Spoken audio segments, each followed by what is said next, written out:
Hi, and welcome to another episode of Hot Takes with me, the Silver Fox. And this one belongs in the you couldn't make it up category. Spanish Prime Minister says in order to beat Putin's energy blitz on Europe, we all must take our ties off. I don't think he understands that's how it works. But hey, we'll have a look at the article and I'll try and work out how this fetid little left-winger's mind works. If it works. Anyway, here we go. So, Spain's socialist Prime Minister, because they're always socialist, aren't they? They're all these morons. Prime Minister calls on people to take off neckties to fight the Putin energy squeeze. Yeah. Okay, that's how you think it works. Socialist Prime Minister of Spain has ordered his government and advised the public to ditch ties to cope with the heat amid the energy crisis gripping the European Union. Speaking from Madrid on Friday, Prime Minister Pedro Sanchez said that he's told government ministers not to wear ties and suggested that others follow suit in order to save on energy costs and reduce dependence on the aggressor, Putin, and to flatten the inflation curve. Now, we all know how flattening the curve works. Give me 3 weeks to flatten the curve, said Boris, and we were locked down for 2 years. And you cannot flatten the inflation curve by cutting energy use. They don't work. It doesn't work like that. That's not how economics works. And also, you don't save money by taking your necktie off. And if you were that serious, you go necktie off, shirt off, jacket off, put a t-shirt on, a pair of shorts. It's not going that far. So it's not really an emergency yet, is it? Because if it was, he wouldn't just be going neckties. Also, if it really was an emergency, they'd shut down all the non-essential stuff. But no, they haven't. So all the theme parks are still open, but they're not necessary. And all the little flashy lights here and things like that, they're not necessary. And I bet they haven't grounded all the private jets yet, because that's not necessary. No, what is necessary is that the public, the hoi polloi, they have to suffer.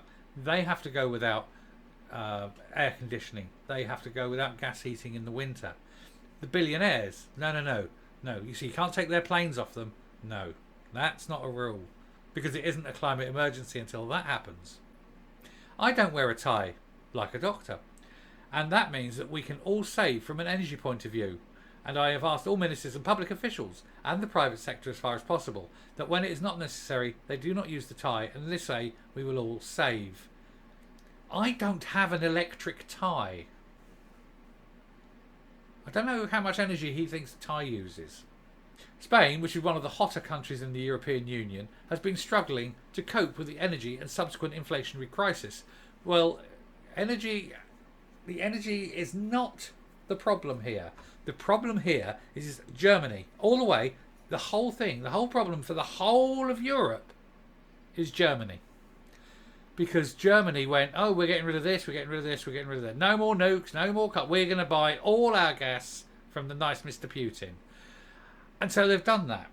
And now they are royally screwed. And so they're pushing it in and they're going, oh, we need this, we need gas from here and here and here and here. And we're the major economy, we've got to have it. And so that is why the price of gas has gone up. And it's screwed it for everyone else. Germany. Don't be blaming the nice Mr. Putin. Nice Mr. Putin did nothing wrong. Germany are the ones that have caused this. So let's just put all our bills in a basket and send them to Germany. That's what you should be doing. We're talking about people not being even able to have the fans going on all day. Maybe they could, but they're afraid of what this would cost at the end of the day in their bills at the end of the month. Well, yeah, just send the bill to Germany. Like I say, it's their fault. If your energy price is going up, then maybe save it by doing something useful, like turning off all the wasteful stuff, instead of not turning it off and telling people to suffer. But then this is the trouble with the sort of the socialist elite. They don't care about the people. The European Union as a whole came to an agreement this week for each member state to reduce their gas consumption by 15% by March in order to help Germany, in order to lessen the reliance on Russia. Yeah. In Germany, one of the countries most reliant on Russian gas, despite decades of pursuing a so-called green energy alternative, none of which work, the city of Hanover announced this week it would become the first major European city to begin rationing hot water and turning it off in public buildings. And I did a video about this, and they're shutting down a lot of things because they haven't got the money to buy gas to, you know, keep hot water running in public buildings. But well done. This is all down to Merkel and her mad green policy. But this sort of thing happens when you vote for the Greens, so no sympathy whatsoever. You vote for them, you get them. The city has also cut off the lighting of museums and other public buildings in an attempt to save energy ahead of expected shortages this winter. Why isn't Spain doing the same? You're in Madrid, man. Shut the Prado. There you go. Done. Lot of money saved. Sorted. For months, various EU leaders have been calling on their citizens to sacrifice in order to deal with the crisis they claim was manufactured by Russian President Vladimir Putin. Wrong. Was manufactured by Merkel and her mad green policies. While skirting the blame themselves for failing to pursue energy independence policies. I saw this coming. I've gone energy independent. I put massive solar on my roof with a battery backup system because I am not going to be sitting here without electricity when they turn the grid off. I've got my own, thank you. And if I'm one house doing it, why isn't the country doing it? We've got 20,000 years of coal and 5,000 years of gas minimum. We need to build 36 nuclear power stations to power all the cars they want to do. Madness. And it's taken 30 years to build one. So in about, I don't know, half a millennium, in about, in the year 2500, thereabouts, we should have enough nuclear power plants available to run the cars that they want to run. Anyway, outgoing Italian Prime Minister Mario Draghi, for example, told his citizens in April that they could choose between peace or air conditioners. Air conditioners every time. And when the peace breaks, you don't fight amongst yourselves, folks. You march on your governments and you toss those people out. In fact, Italy's got a good track record on what it does with leaders it doesn't like. Think Mussolini and lampposts. So I'd like to see that again. Not just in Italy, but all over Europe. Anyway, so round off, very quick one.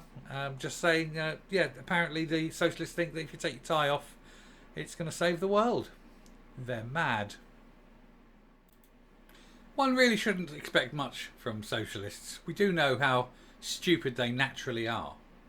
But to indicate that you can save the world by taking off a necktie really is spectacularly dim. If they really want to do something about the whole situation that's going on in Europe, the answer's simple. Kick Germany out of the EU, stop giving them gas, stop giving them electricity, and when they run out, sell it to them, and the rest of Europe can make a fortune. You've got to think about all those countries, France for example, tons of nukes, be able to sell all that energy back to Germany for half the price of what they're paying the gas to Putin. And of course they're using most of their gas to burn in power stations to make electricity. Unbelievable. Now they could get LPG in from the Gulf, but of course that would involve them building an LPG system, and they haven't got one of them. We do. We got two, but they haven't got one at all. And then their gas grid isn't like our gas grid. We've got a national gas grid. So Germany's kind of, for a country so famous in its engineering, it's got very, very poor infrastructure considering it's the 21st century. But that's the Greens. They keep voting Greens. The Greens keep saying, no, you can't do this, you can't do that, you can't upgrade this. We want everyone to go back and live on rainbows and unicorn farts. Doesn't work. Anyway, so round off there. If you like what you hear and see on the channel, please hit the subscribe button if you haven't already. Ring the bell for notifications of future output. Leave a like, leave a comment, and until next time, stay safe, stay well, don't trust the Russians, and goodbye.